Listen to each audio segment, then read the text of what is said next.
नमस्कार। राय साहब की राय कार्यक्रम में एक बार फिर से आप सभी का स्वागत है। दोस्तों, एक बार फिर से अपने वादे के मुताबिक मैं दूसरा टर्न अराउंड स्टॉक लेकर के आपके सामने आया हूँ। ये स्टॉक जो है वो टीवीएस ग्रुप साउथ का एक प्रतिष्ठित उद्योग समूह है।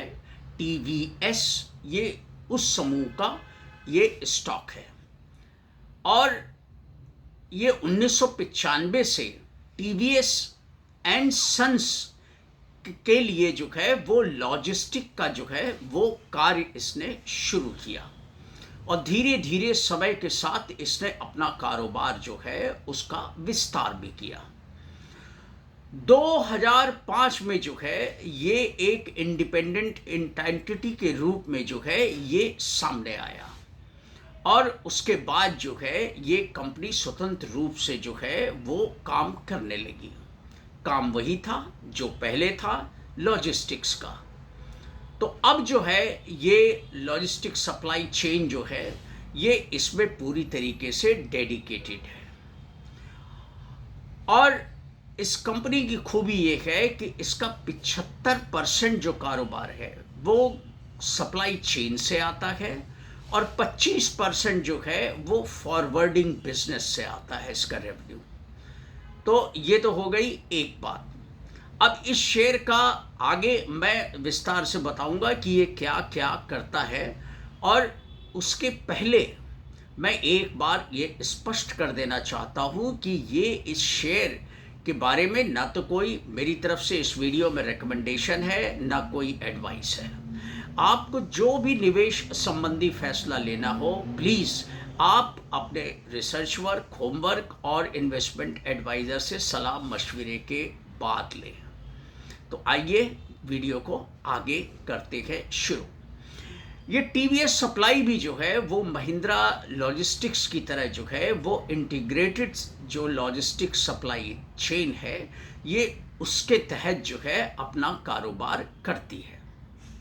अब इनके साथ जो है ये ग्लोबल स्केल पे जो ग्लोबल ऑटोमेटिव जो एक्सपोर्ट्स हैं या जो इंपोर्ट्स हैं वो ये करती है। इंटरनेशनल लेवल पे इसके पास जो है वो सप्लाई चेन के तहत जो है वो 7,100 के करीब क्लाइंट्स हैं और जहाँ तक फॉरवर्डिंग का काम है जो एयर और सी रूट्स के मार्फत जो है ये फ्रेट्स का अपना लॉजिस्टिक का काम करते हैं, माल पहुंचाना, डिलीवर करना।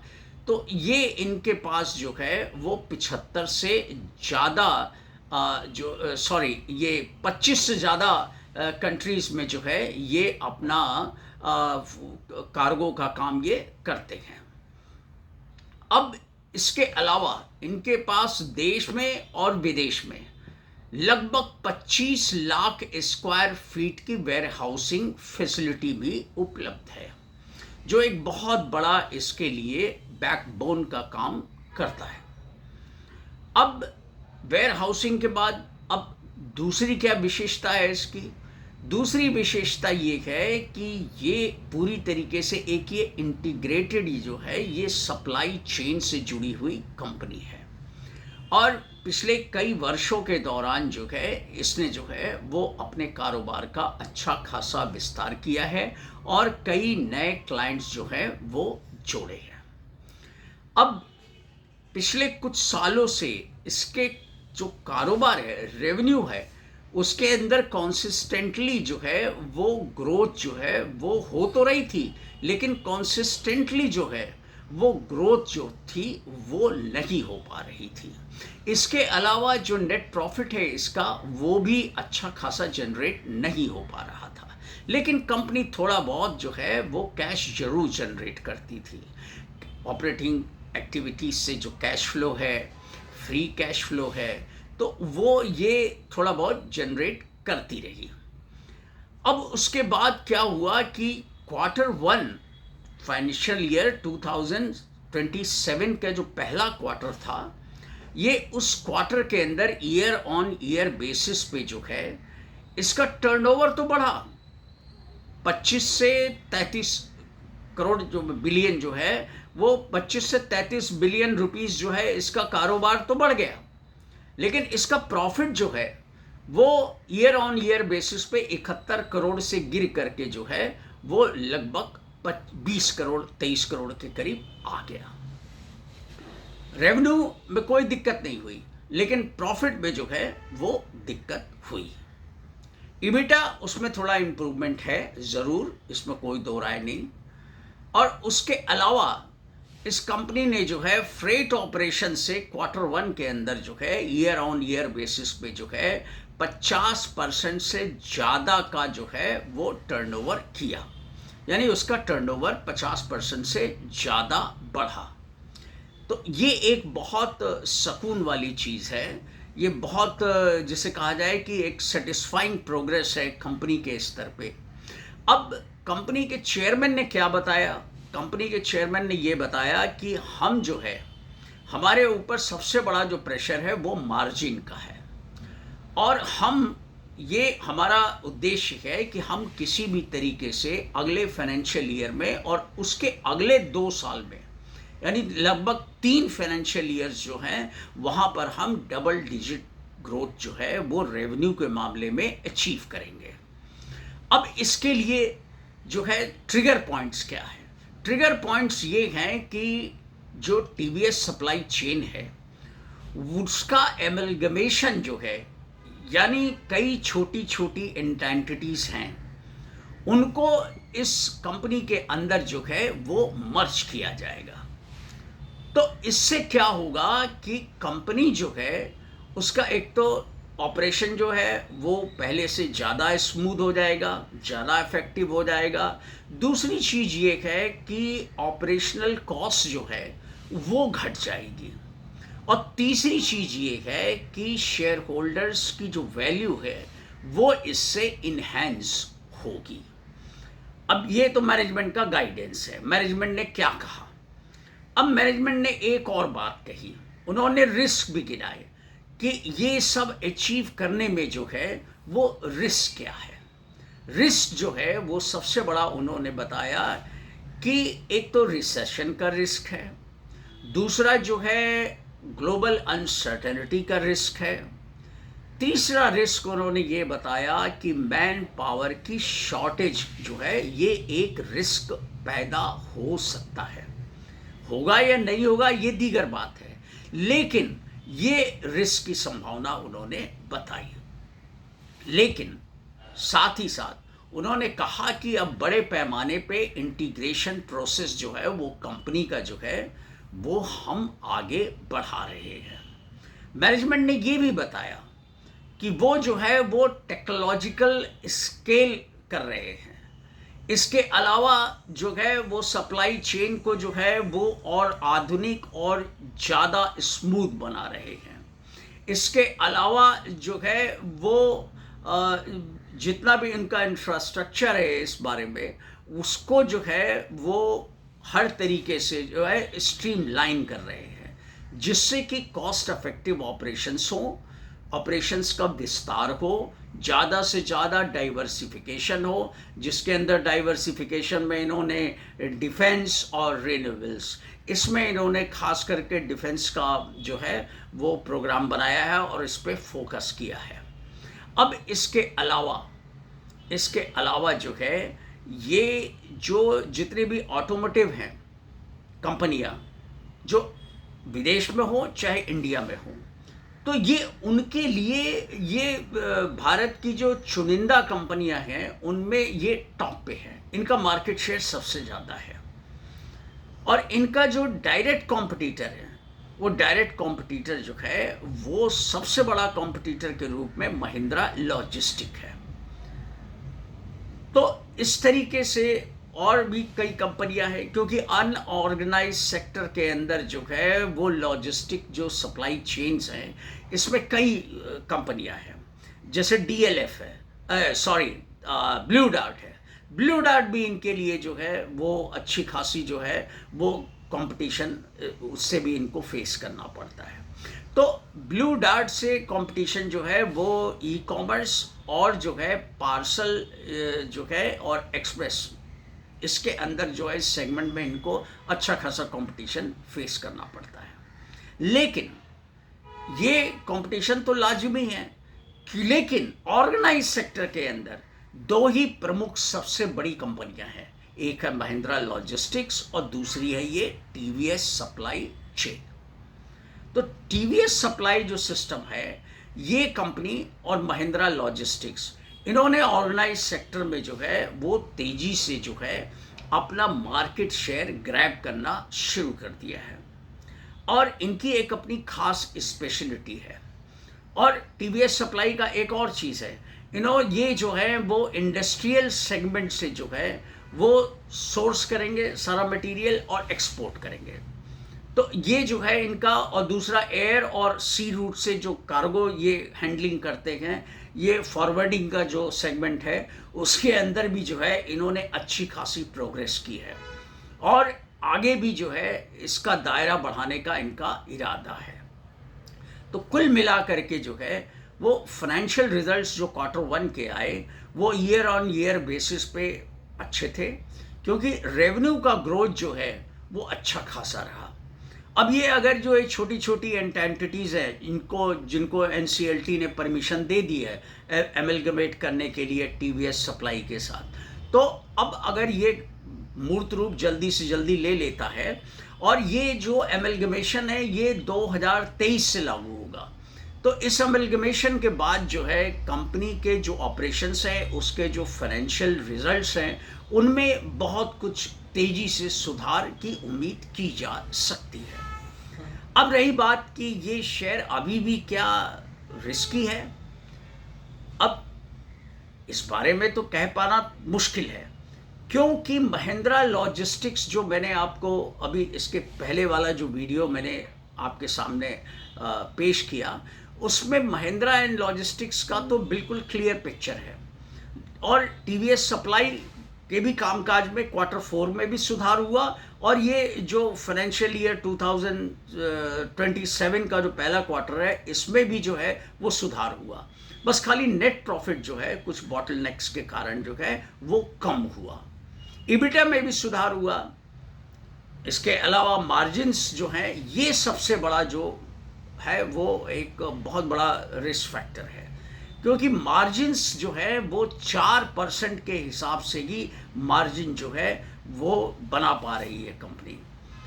तो ये मैनेजमेंट का कहना है कि इस मार्जिन प्रेशर से निपटने के लिए कंपनी हर तरीके के कदम उठा रही है और टीवीएस ग्रुप बहुत ही साउथ का प्रतिष्ठित ग्रुप है। हम इनके गाइडेंस पे बहुत कुछ रिलाई कर सकते हैं, हम इनके गाइडेंस पे पॉजिटिव रुख रख सकते हैं कि जो ये बोलेंगे वो करने की दिशा में वो निश्चित तौर पे गंभीर होंगे। तो इस हिसाब से एक मार्जिन जो है वो मार्जिन सबसे बड़ा प्रॉब्लम है। यही मार्जिन था जिसने जो है सबसे बड़ा कंट्रीब्यूशन जो है कंपनी के जो नेट प्रॉफिट गिरा ईयर ऑन ईयर बेसिस पे 71 से सीधे जो है वो 23 के करीब आ गया। तो ये इस सबसे बड़ा जो है ये ड्रॉबैक पॉइंट है।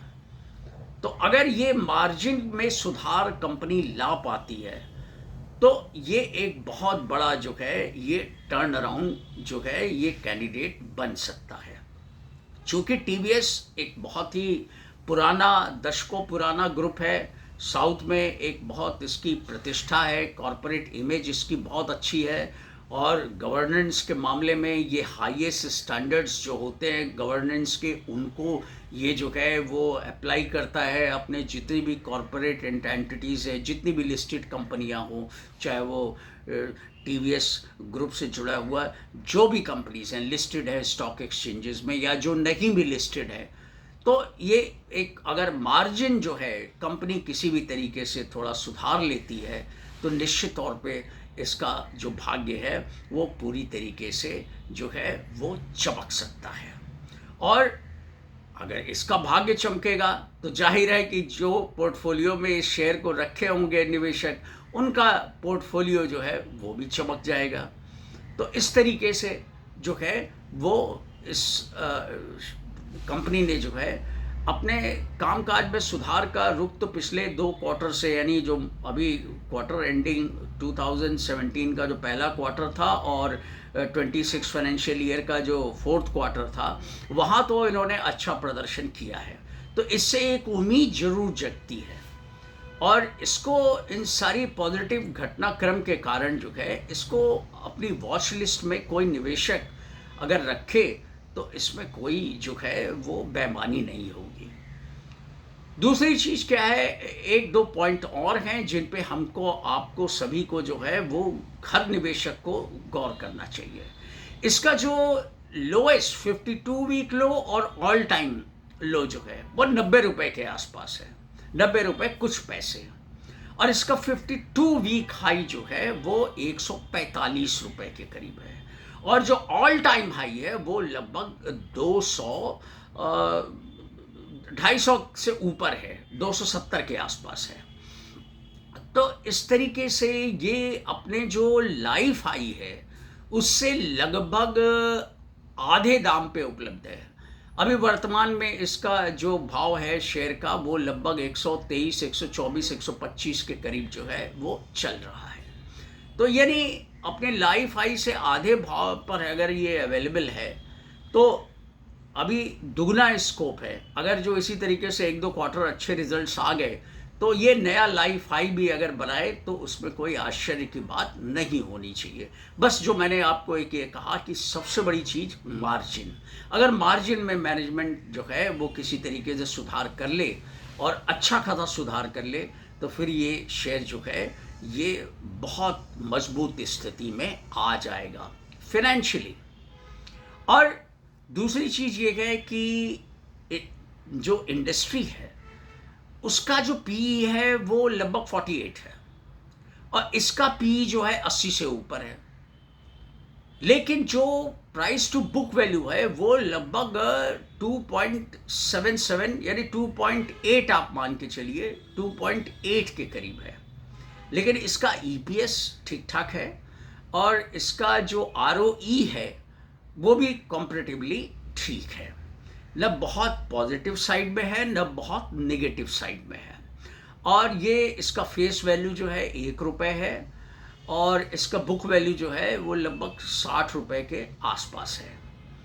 तो कुल मिलाकर के ये जो अभी भी पी इसका टीटीएम बेसिस पे थोड़ा ज़्यादा है, अच्छा खासा ज़्यादा है, थोड़ा बहुत नहीं, ये मतलब जो इंडस्ट्री का पी है उससे कहीं ज़्यादा है।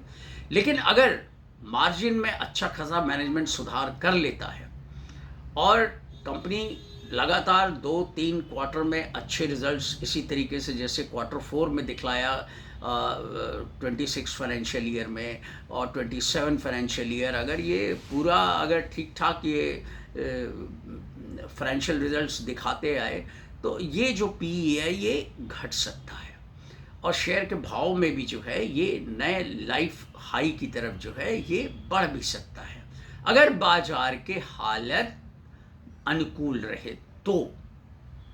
अब ऐसे बाजार का जो माहौल है जहां बहुत अनसर्टेनिटी है, हमेशा जो है वो थोड़ा एक मंदी का साए का डर जो है वो लगा रहता है, तो ऐसी स्थिति में तो अच्छे अच्छे जो कामकाज परिणाम दिखाने वाली कंपनियां हैं बहुत सी, उनके भी भाव जो है वो बढ़ नहीं रहे हैं, बढ़ ही नहीं पा रहे हैं। माहौल ही ऐसा है बाजार का। तो अगर जो बाजार का माहौल थोड़ा सुधरता है, अच्छा होता है, तो निश्चित तौर पे अगर रिजल्ट्स अच्छे रहे तो इस कंपनी के भी दिन बहुरेंगे। तो ये एक टर्न अराउंड स्टॉक जो था वो मैंने आपके सामने पेश किया, जो टीवीएस ग्रुप साउथ का एक प्रतिष्ठित ग्रुप है, ये उस ग्रुप को बिलोंग करता है।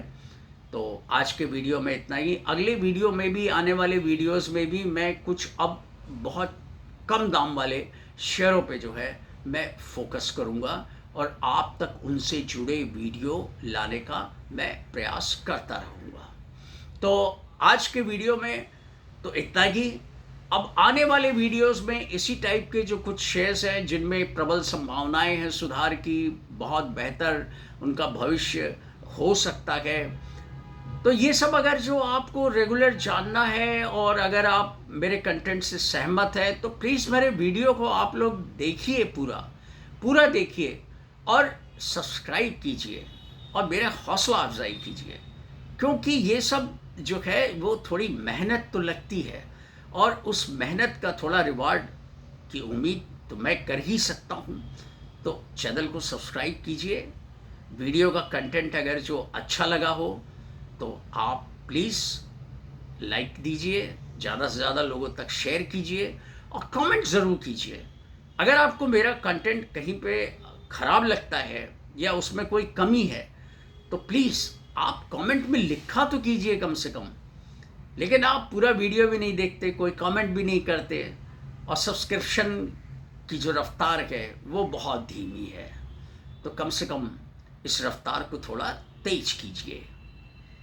तो आज के वीडियो में इतना ही। अगले वीडियो तक कीजिए इंतज़ार और मुझे दीजिए इजाज़त। Thank you. Thank you.